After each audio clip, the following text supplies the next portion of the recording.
तो नमस्कार साथियों, मेरा नाम है मनदीप और आप देख रहे हैं एमडी हिंदी न्यूज। आज विक्रमी संवत 2081 है और शक संवत 1946 है। आज मंगशिर मास के कृष्ण पक्ष की पंचमी तिथि है और वार है बुधवार। अंग्रेजी कैलेंडर के हिसाब से बात करें तो आज तारीख है 20 नवंबर 2024। सूर्योदय सुबह 6:37 पर होगा और सूर्यास्त शाम 5:25 पर होगा। साथियों, आज प्रति 10 ग्राम 24 कैरेट सोने का भाव है 78,000 रुपए। और साथ ही अगर चांदी की बात करें तो चांदी का प्रति किलो भाव है 91,500 रुपए। चलिए अब जानते हैं 20 नवंबर के इतिहास के बारे में। 20 नवंबर सन 1929 को फ्लाइंग सिख मिल्खा सिंह का जन्म हुआ था। साथियों, आज विश्व शौचालय दिवस भी है। चलिए अब बात करते हैं मौसम की। मौसम वैज्ञानिकों का कहना है कि अगले 5 दिन में रात का पारा 2 से 3 डिग्री तक और कम हो सकता है। आज अंबाला, कुरुक्षेत्र, कैथल, हिसार और जींद में घनी धुंध का ऑरेंज अलर्ट है। कई जिलों में येलो अलर्ट भी है। 23 को पहाड़ों में पश्चिमी विक्षोभ सक्रिय होगा और प्रदेश में आंशिक बादल छाए रहने की आशंका भी है। तो साथियों, अब चलते हैं अगली खबर पर। हरियाणा के 10 जिलों में 12वीं तक के स्कूल बंद। प्रदूषण बढ़ने पर डीसी साइकिल से ऑफिस पहुंचे। हरियाणा में प्रदूषण से बिगड़ते हालातों के बीच सरकार ने सभी डिप्टी कमिश्नरों को सरकारी और प्राइवेट स्कूलों में 12वीं तक छुट्टी करने का अधिकार दे दिया है। सरकार ने कहा है कि वायु की जो गुणवत्ता है वो गंभीर हालात में पहुंच चुकी है और उसी गंभीर हालात को देखते हुए वह तुरंत स्थिति का आंकलन करें और अगर जरूरी हो तो स्कूलों को वो बंद भी कर दें। सरकार के आदेश के बाद 10 जिलों में 12वीं तक के स्कूल बंद कर दिए गए हैं। इनमें गुरुग्राम, फरीदाबाद, नूंह, झज्जर, रोहतक, रेवाड़ी, भिवानी, महेंद्रगढ़, चरखी दादरी और सोनीपत शामिल हैं। इसके अलावा पानीपत और जींद में 5वीं तक के स्कूल भी बंद किए जा चुके हैं। इस बीच जींद के जुलाना में एक निजी स्कूल ने आदेश का उल्लंघन किया। आदेश के बावजूद 5वीं कक्षा तक का स्कूल जो है वो खुला मिला। जुलाना के खंड शिक्षा अधिकारी प्रदीप दहिया ने कहा कि अगर कोई स्कूल संचालक स्कूल खोले हुए मिलता है तो उसके खिलाफ विभागीय कार्रवाई करी जाएगी। वहीं जींद में बढ़ते प्रदूषण के बीच डीसी मोहम्मद इमरान रजा सरकारी गाड़ी की बजाय साइकिल से ऑफिस पहुंचे। डीसी ने कर्मचारियों से अपील करी थी कि वो साइकिल से या पैदल यात्रा करें ताकि जो है वो वायु प्रदूषण को फैलने से बचाएं और उसमें अपना कोई छोटा मोटा कंट्रीब्यूशन करें।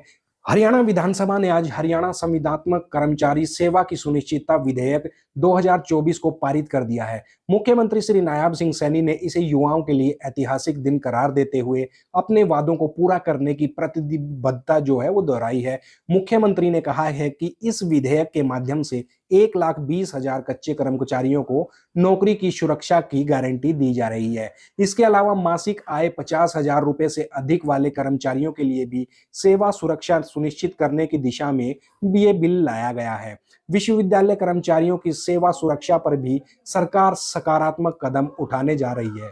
साथ ही मुख्यमंत्री ने यह भी बताया कि 1 अप्रैल 2022 को लागू हरियाणा कौशल रोजगार निगम यानी HKRN ने युवाओं को ठेकेदारी प्रथा से मुक्ति दिला दी है। पारदर्शी चयन प्रक्रिया के लिए परिवार की आय, आयु और कौशल योग्यता को आधार बनाया गया है। उन्होंने बताया कि HKRN के तहत अनुसूचित जाति और पिछड़ा वर्ग के कर्मचारियों की भागीदारी को भी प्रमुखता इसमें दी गई है। सरकार ने न्यूनतम वेतन 14,000 रुपए सुनिश्चित कर दिया है। इसके अलावा 2 लाख नौकरियां बिना किसी भ्रष्टाचार के प्रदेश में प्रदान भी करी जाएंगी। तो अब रुक करते हैं अगली खबर का। हरियाणा विधानसभा नौकरियों को लेकर हुड्डा और ढांडा के बीच हुई जमकर बहस। विनेश फोगाट रही सदन से गैर हाजिर, कर रही है महाराष्ट्र में कांग्रेस का चुनाव प्रचार।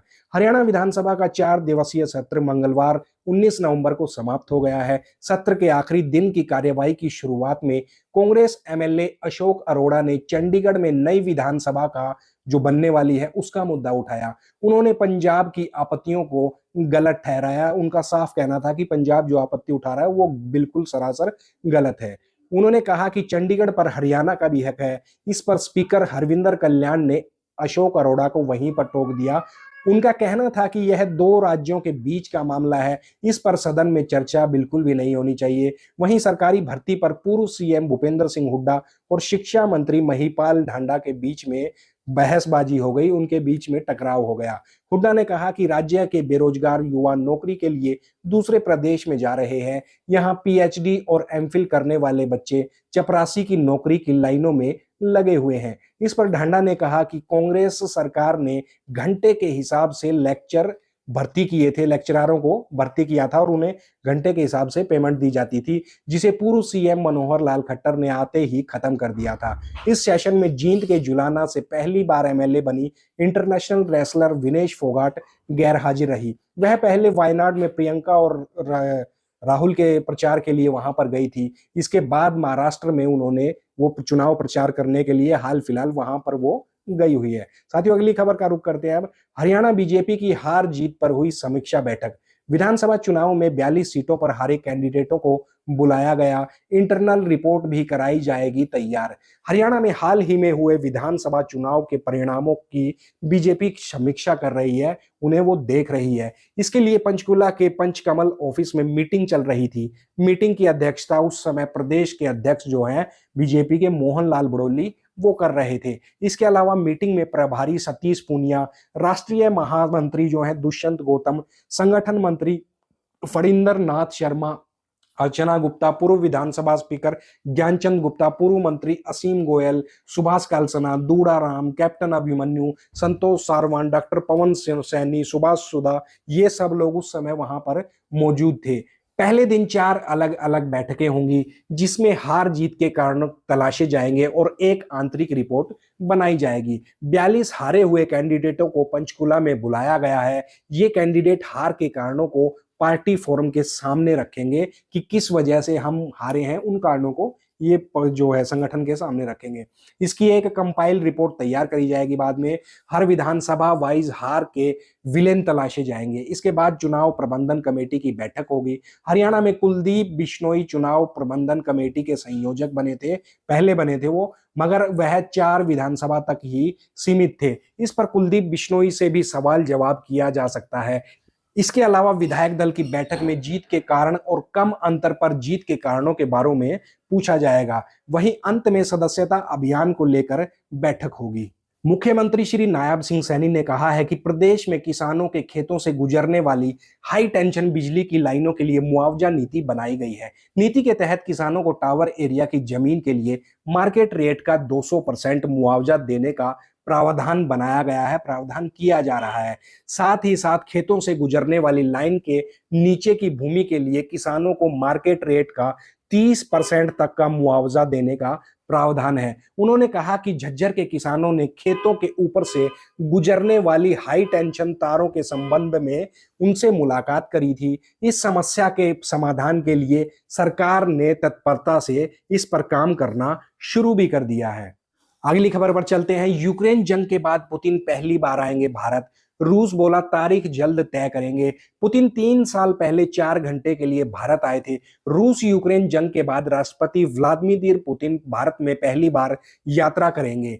क्रेमलिन प्रवक्ता दिमित्री पेस्कोव ने मंगलवार को इस बात की पुष्टि करी है। उन्होंने न्यूज एजेंसी एएनआई से कहा है कि वे जल्द ही पुतिन के दौरे की तारीखों का ऐलान करेंगे। साथ ही उन्होंने कहा कि हमने इसके लिए तैयारियां भी शुरू कर दी हैं। दिमित्री ने कहा कि पीएम मोदी की रूस की 2 यात्राओं के बाद अब राष्ट्रपति पुतिन की भारत यात्रा हो रही है, इसलिए हम इसका बेसब्री से इंतजार कर रहे हैं। इसी बीच न्यूज एजेंसी पीटीआई ने सूत्रों के हवाले से बताया है कि पुतिन अगले साल भारत रूस वार्षिक समिट के मौके पर आ सकते हैं। पीएम मोदी ने इस साल 2 बार रूस की यात्रा करी है। वे ब्रिक्स समिट के लिए 22 अक्टूबर को रूस में गए थे। इससे पहले जुलाई में भी मोदी ने 2 दिन का रूस का दौरा किया था। तब उन्होंने पुतिन को भारत आने का न्योता भी दिया था। इससे पहले रूसी राष्ट्रपति पुतिन ने दिसंबर 2021 में भारत की यात्रा की थी। वह सिर्फ भारत में 4 घंटे के लिए आए थे। इस दौरान भारत और रूस के बीच में 26 समझौते पर दस्तखत भी हुए थे। इसमें मिलिट्री और तकनीकी समझौते थे।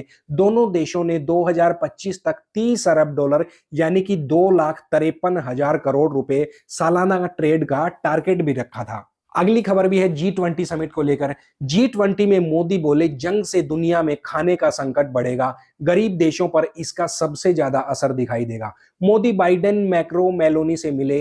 ब्राजील की राजधानी रियो डी जेनेरो में सोमवार को G20 समिट के पहले दिन पीएम नरेंद्र मोदी ने वर्ल्ड लीडर से द्विपक्षीय मुलाकातें करी। मोदी ने फ्रांस के राष्ट्रपति Emmanuel Macron, British PM Keir Starmer, Italy की पीएम जॉर्जिया मेलोनी और पुर्तगाल के पीएम लुइस के साथ उन्होंने द्विपक्षीय मुद्दों पर बातचीत भी करी। समिट के दौरान पीएम जो है अपने नरेंद्र मोदी अमेरिकी राष्ट्रपति जो बाइडेन से भी वो मिले और उनके बीच में अनौपचारिक तरीके से जो है वो बातचीत हुई थी। पीएम मोदी ने G20 समिट से पहले 2 सेशन में वो अपना बयान रखा था। उन्होंने दोनों सेशन जो किए थे वो भूखमरी और गरीबी के खिलाफ एकजुटता और सरकारों के कामकाज में सुधार पर भी उन्होंने अपने महत्वपूर्ण सुझाव दिए थे। तो साथियों, स्मॉग और धुंध ने पूरे प्रदेश को अपनी चपेट में ले लिया है। गाड़ियां बड़ी सावधानी से आप लोग चलाया करो और अगर ज्यादा जरूरी हो तभी आप गाड़ी का इस्तेमाल करो, अदरवाइज आप ट्रेन या बस का सहारा ले सकते हो। धुंध में अपने आप को तो आपको सेफ रखना ही है,